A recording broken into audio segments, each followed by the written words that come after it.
My name is Alex, and this is Bento Radio. Now, a couple things before I get started. If you're watching this, you may notice a few different things, and that is that you're seeing real me for the first time. If you're not watching this, this is one of the ones where I would encourage you to go find it. You can find a link to the podcast post on the site bento-box.ghost.io in the description of wherever you're listening to the podcast right now. So I encourage you to go do that, specifically for this one, even if you don't do it for any of the other ones. Because A, you'll get to see my pretty face. I know, I'm sorry. But B, you'll be able to see the reason I'm doing this and the lovely set I spent a lot of time setting up and all that fun stuff. So definitely go check this out on YouTube or on bento-box.io. Once again, plugging my own website. But the reason I'm doing this here and the reason why I'm changing this is for a couple different reasons. First, I've been doing a lot of artist interviews, and from what I've found, the clips with me and another artist, basically two humans in them, do much better and travel much farther. And I started doing those artist interviews because I want to give artists that I like the opportunity to have, even if it's only a little bit more reach than they would have independently. And then the other reason why I'm doing it is because I would like to have more reach for the podcast. And I've done the VTuber thing for about 20 odd episodes now, and I want to do it live, or more live, so to speak, and do it in person. So I set this all up. I'm still figuring it all out, honestly. This is the set that I've built myself so far. I'm going to be messing with ways of shooting the podcast and where you'll see me, because I have an actually pretty big kind of studio space and creative space that I use partially to just do creative things in general, but also produce this show. So I guess what I'm saying is, my name is Alex, and welcome to Bento Radio Season 3. Now let's get into what we're talking about this episode. And this is the other reason why the final reason why I'm doing this is because this is the episode where I get into talking about what I'm watching in a season. I do this once a season where I just sit and tell you a couple of shows that I'm really interested in this season. They are by no means the only shows I'll watch in a season, and are by no means the only new shows I'll watch in a season. So I've got about 4 shows this time, and without further ado, let's jump into the first one. Now, the first show I want to talk about is a show that is actually returning, and it's the only returning show of the 4 that I am going to be talking about. And that is a little show by the name of Ranma 1/2. And what I'm interested to see here is actually the new pacing that they're clearly doing with the show, because the previous iteration of Ranma that came out in the early 90s, late 80s, early 90s, lots of people my age experienced it in the very late 90s to early 2000s, but it was forever long. I think vaguely when I was in college, my hometown had a video rental store that I frequented all the time when I was a teenager, even before I went to college. I used to go to that video rental store and hang out with the clerks, watch movies, and talk. And very often they just knew me. And so when they started to close down, because it was a franchise called West Coast Video, they would just be like, hey, we got all these anime tapes. We're only charging $1 for one, and we know you still have a VCR. You want them? And this was well into the era of DVDs. So I remember one day I got maybe a third of the entirety of Ranma for some ungodly low price. But it was probably at least 12, 13 tapes. I got a couple other things in there too, like Ghost Dog Way of the Samurai, but that's a totally different thing. But that should just give you an idea of, back in the day, it was about 2 to 4 episodes per tape. And Ranma was in the era of the shonen action peakness, where there were no seasons, so it just kept running. And it was fun to watch, but it was also, after a while of that much Ranma and that much just being filled in constantly, it became a lot. So what ends up happening is you get lost in the sauce there, and there are some standouts like the first Ranma movie, or the first episode, or what many people consider to be the first season, but you just get lost in the weekly grind of Ranma being out there and being a thing that people were supposed to be watching weekly, but for us, we would get it in the videotape or DVD style releases where we would get 4 episodes at a time, so it was less impactful. With the remake being done on Netflix, they're clearly taking a different approach to the pacing, and we're getting characters sooner, it feels like, than I remember seeing them in the original show. So we're also getting things like that we didn't get in the original anime, like the ice skating arc that we got in the previous season. But I was always going to watch it because I'm a big lover of Ranma 1/2. Even given the choice that I understand, don't agree with, around their treatment of nudity and female anatomy. And if you don't like that about Ranma, if you don't like that you can't see the full gloriness of naked Ranma or naked Shampoo or naked insert female character here from Ranma here, then I have bad news for you. It's gonna get worse because they're gonna keep doing it. In the episodes that is already just like full frontal of Shampoo with no detail. But once you know that it's running on old anime rules, which is if you can see the nipples, you gotta be 18 to watch it thing, it still works, but it's not as eye-catching as it was in the original show.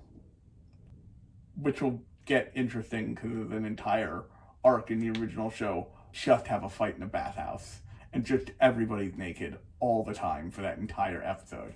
It also, there's a character who induces a lot more ecchi in that show. Think Hokusai from Inuyasha. But that's really what I'm looking forward to on that score.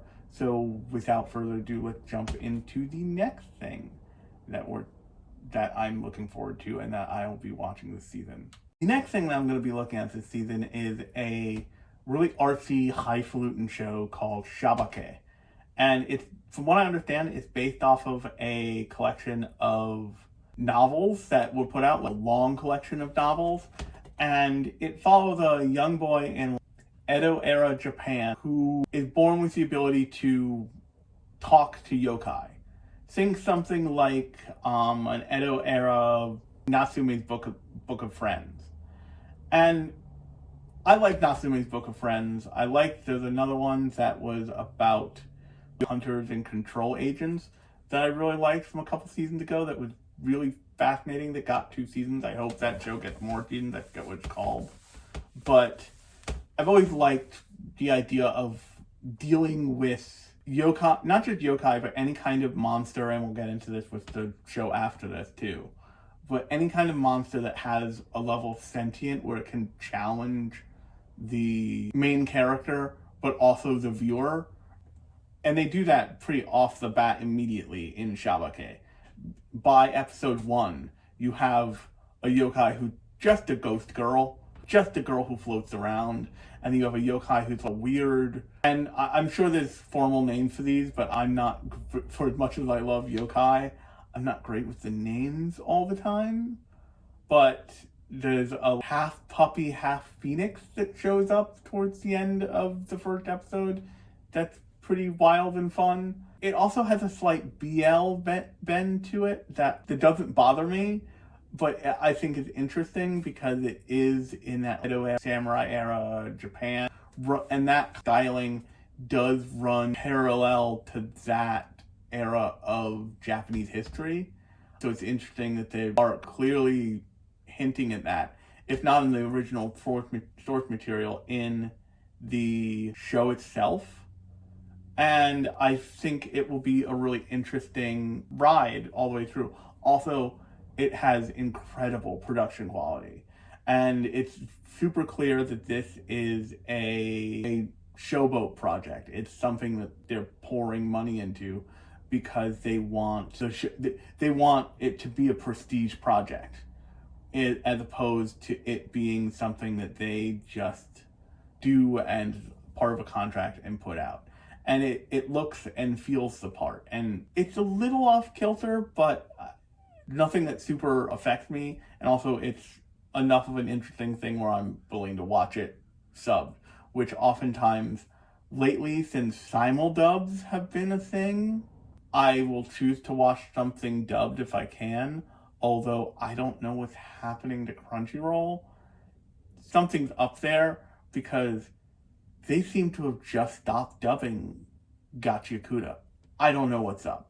But with Shabake at least, it's not a show that I think will ever be super popular because it is a prestige, period, slow burn mystery thing. So that means it won't get the dub treatment, I'm assuming. I would be surprised if it did, because usually the stuff that gets the A1 dub treatment is reserved for the shows that have big headliner stuff attached to them. It's reserved for the Shonen Jump shows. It's reserved for Solo Leveling. It's reserved for stuff at that big tentpole size. But still, if you're looking for something a little bit out of the way, probably, but still might be interesting and you like mysteries, give Shabake a try and all that other stuff. And now, speaking of little guys, we're going to move on to our next show. And our next show is not so much a returning show, but a returning property. And I am aware that Digimon has had a bunch of properties before and in between. I just haven't really watched them because, quite frankly, no one has really raved about them, or the stuff that I have seen about them hasn't elicited as much interest in me as the one this season has, which is called Digimon Beat Break. And Digimon Beat Break is their latest entry, and there's just something about it that feels similar to something like Digimon Tamers, which was the last Digimon show that I was really into, and I know that was forever ago, but I really loved that show. And the reason why I'm more likely to be into Digimon than I am into Pokemon, at least on the watching a show front, is Digimon has to exist in the real world the way that Pokemon doesn't. When you watch the first Digimon show, you're watching a bunch of preteens, not even preteens, like pre-preteens, 10-year-olds essentially, that the digital universe happens to. They have whole different lives.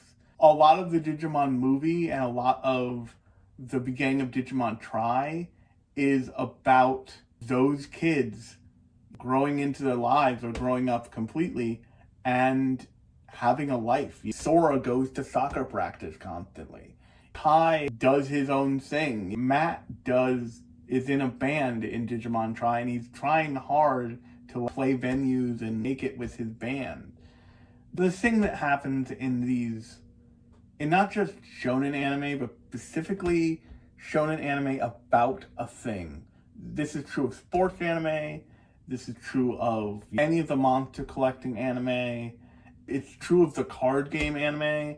And that is that the show wants to sell that thing to you, so it tries to make the entire world about that thing.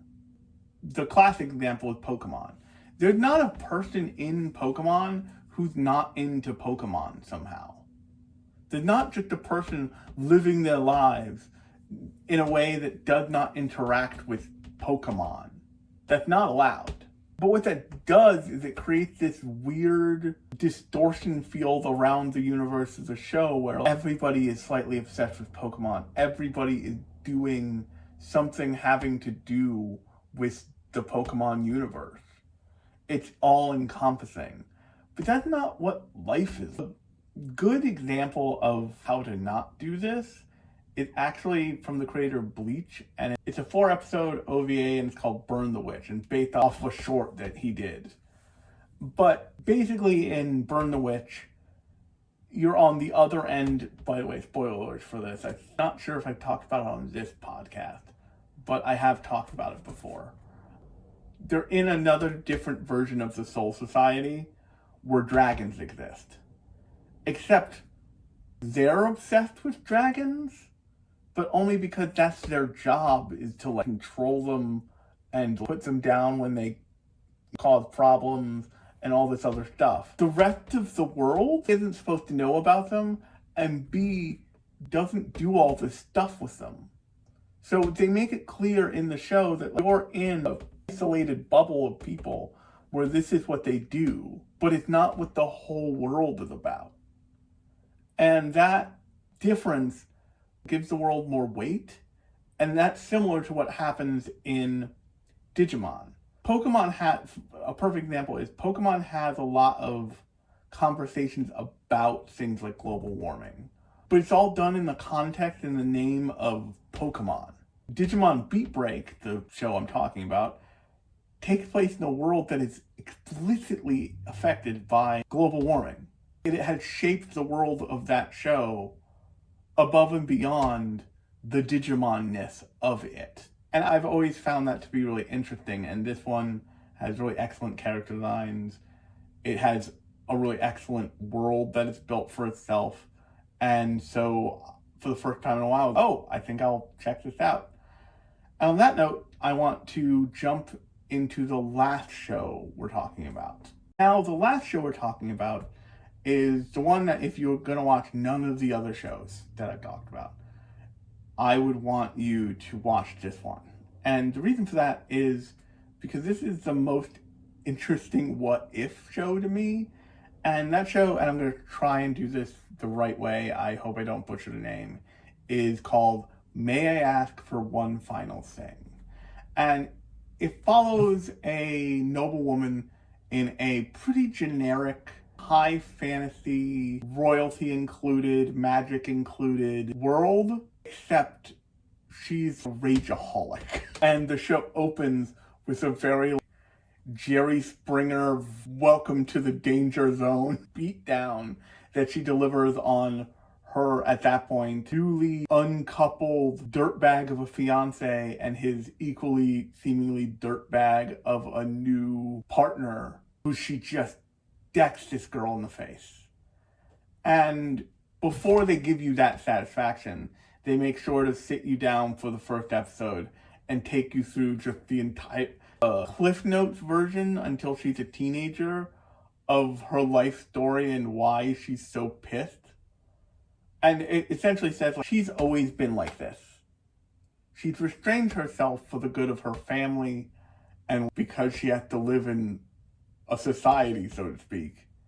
But as soon as she has the opportunity, she's like, no, I'm going to beat the crap out of everybody who supported this crappy arranged marriage scenario that I had to endure with this idiot and dirtbag and asshole. And I'm going to just clean house. And in doing so, there's another character who they introduce who's clearly the actual love interest of the show, even if she would deny it, who's like, oh, thanks, you just beat up all of these crooked noble people who were causing a lot of problems, but we couldn't technically arrest them for societal reasons. And it turns out that the thing that the main character in this show is doing is she's simplifying the work of punishing people who need to be punished. And she's willing to do it because she just doesn't care. And she's never going to hold a position that will demand that she needs to care, at least currently. That might change. But just, it's not common that you get a character who is, in anything, much less anime, who is deeply in touch with their rage in this way. And I always enjoy seeing it because it's a real thing. And there's ways of doing it where you can go too far. I couldn't watch The Angriest Man in Brooklyn, which I believe is Robin Williams' last film, before he passed, rather. But in that, because I started to watch that movie, and he's just so angry all the time in a way that's not meant to be entertaining. It's meant to be upsetting, meant to be worried about this guy. That's how angry he is. The thing that saves May I Ask for One Final Thing is that the people who she's giving a beatdown to and the people that she's pointing her anger at deserve it. They just deserve it. And they make them cartoonish, cackling, human slave trading enemies. They do the kind of simple work of, but what if the bad guy was a Nazi? What if we did shorthand for you not caring who the bad guy is about the bad guy? And we did as little work as possible to humanize the bad guy. And it's just something really refreshing about that in the era of, well, the bad guy has a family and he has a point. No, these guys are dirtbag nobles who are buying and selling humans for influence and money. Of course they need to have their teeth caved in. But like I said, if you watch nothing else this season, I would encourage you to go watch this, at least right now. It is being simuldubbed. I hope that continues. Like I said when I was talking about this earlier, I don't know what's happening over at Crunchyroll, but they seem to be dropping the ball in terms of the agreement they made with us, the viewer, of we'll simuldub this show day and date. As far as I know, the most recent episodes of episode 14 of Gachikuta isn't dubbed. I don't know what's happening there, but they did it day and date every other week. And it's a 24 episode show, so I don't know what's happening there. But that's just me belly aching, which I think they've earned. So on that note, this is where I'm going to leave it. If you like the show, you can follow the show wherever you're listening to this, and you can subscribe to make sure you get new episodes. If you're watching this on YouTube, be sure to click the subscribe button right below me and ring that bell so you get notifications when new shows drop, which is, just for your information, around every Thursday. And if you've been enjoying and this is the last thing I want to say, if you've been enjoying the artist interviews that I've been doing, I've now done 2. I've got a third one that is going to be coming up soon. I encourage you to leave a comment and let me know. And also leave a comment if you have an artist that you want me to talk to. You want me to reach out and be like, hey, people want to hear from you. That kind of thing. So if you have a favorite artist that you follow on Instagram or a favorite artist that you follow anywhere, leave it in the comments below and I'll check them out and see if I can't work something out. Also, if you have a show that you think that I am leaving out of my rotation for this season, leave it in the comments below and I will check it out. But until next time, I have been Alex. This has been Bento Radio, and I will talk at you later.